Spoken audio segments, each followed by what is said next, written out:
आशीर्वाद सेवा संगठन पक्षर वृक्षरोपण कार्यक्रम जगतसिंहपुर हाट बजार केनाल बंध रास्ता कड़े अनुष्ठित हो जाइए।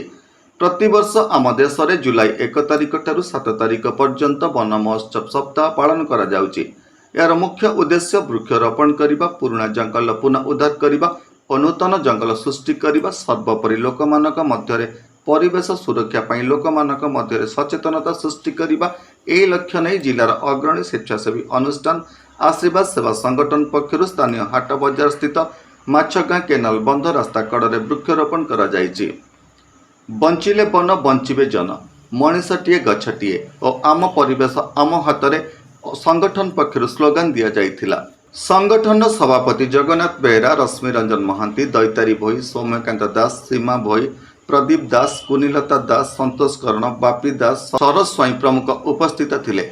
Satyaprakash Mahanty report, Holi TV Odia. नमस्कार, मु लिपिका आपण मानक स्वागत करुछि नुआ रूपरे होली टीवी ओडिया। होली टीवी ओडिया सहित जोड़िया आपण माने लाइक करंतु, सब्सक्राइब करंतु, शेयर करंतु।